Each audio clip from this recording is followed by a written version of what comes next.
See on imeline suvepäev, taustalt kostab juba pillide rütmikat, löögimuusikat ja kõigepealt siis algab päev käiguga pühapaika, mis on üks kohalik hiiglasuur tamm.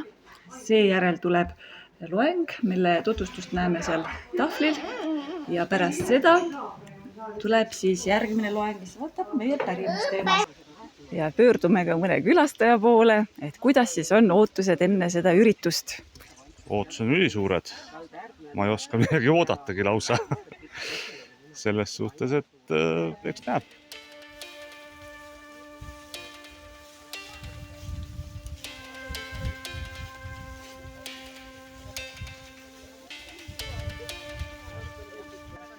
Ei tea, mismoodi on kinnitatud.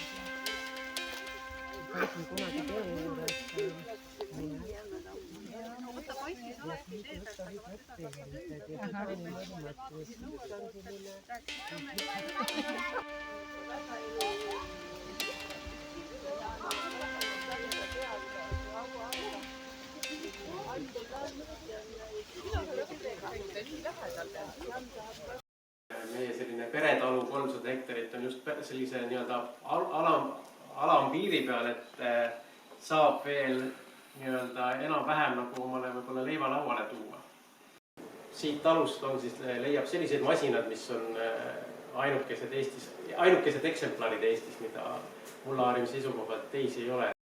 Järgmine nii-öelda tase või järgmine level, nagu võib-olla arvutimängude keeles rääkida, siis on see, et proovin siis hakata nii-öelda nende sinna teaduse maailmas, nii-öelda bakterite maailma ja proovin siis bakteritega rohkem mõjutada seda, mis põllu peal toimub ja kuna me teame, et seda süsinikku seovad just nii-öelda need kõige pisemad elusorganismid, siis neid on vaja meil nagu ikkagi nagu põllu peal kasvatada ja hooldada ja hoolitseda nende eest.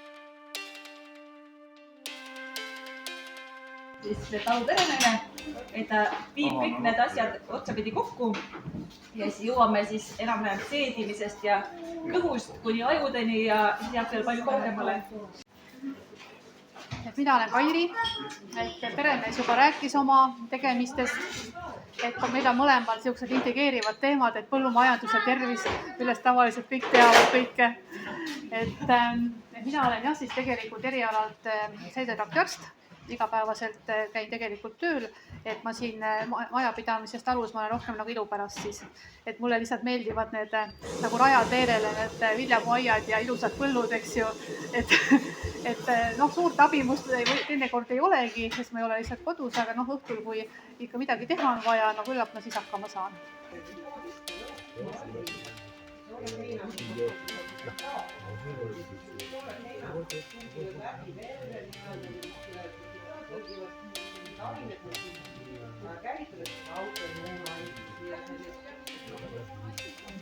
Muutub nagu keha sõbralikumaks.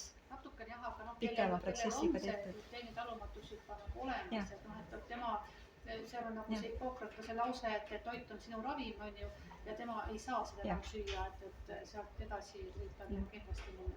Aga mingisugune hea asi võib inimesel ikka olla. Ja mis sõltuvusaine see kohvi nüüd nii väga on, eks ju, kui teda lubatakse juua. Ja siis ei taha juuagi, kui lubatakse. Et kõndige rohkem, tervislikult toituge, füüsiliselt aktiivne olge, eks ju, aga mis see siis kõik nagu tähendab tegelikult, nagu lahti võetuna?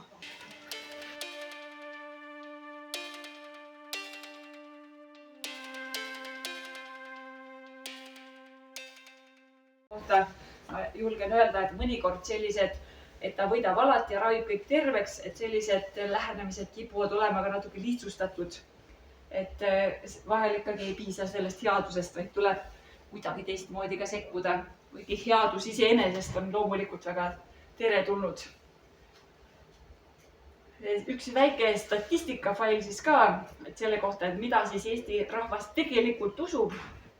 Et siin on minu arvates kõige huvitavam see, et seal on nii suured kattumised. Et see on nüüd 2015 aasta, see hiljem on tehtud ühe korra veel selline uuring. Ja et näiteks siin on siis 62% Eesti inimestest usub, et sensitiivsetel inimestel on võime haigeid tervendada. Et ma leian, et see on ikkagi arvestatavalt suur protsent. Või et 54% usub, et kaitseinglid kaitsevad ja aitavad inimesi. nüüd uuemas selles küsitluses oli see isegi 58%. Üks väga huvitav periood oli nõukogude aeg mitmes mõttes, et ühelt poolt need vanad külaravijad tegutsesid jätkuvalt veel edasi osalt, kuigi see oli nii-öelda ametlikult nagu keelatud.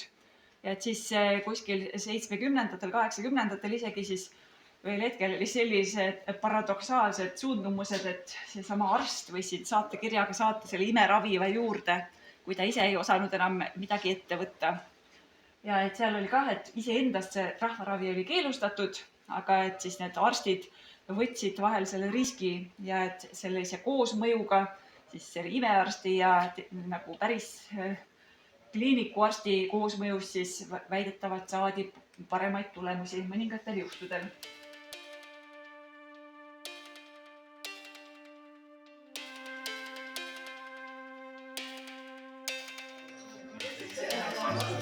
Pikemad uned, ma tean, sina suudad ja saad, tee minuga nii nagu suvi. Kohtume sadamapail ja laual on Hollandi tulvid ja Hiinast mida räägib sai.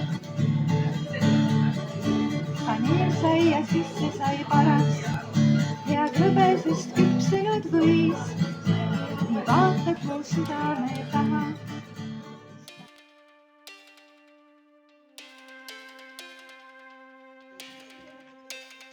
Käpad on sellised. Et siin oligi väga selline tänuväärne üritus, et on põimunud nii vanad tarkused ja tänapäeva tarkused ja kokkuvõtteks ongi, et kõik on meie enda kätes ja leiame ise kõik lahendused instinktiivselt ja kõik on meie ümber olemas, et ei pea kuskilt kaugelt otsima minema ja samas kõik see interjöör on siin väga hubane ja vahva ja toidud ja inimesed. Väga, aitäh!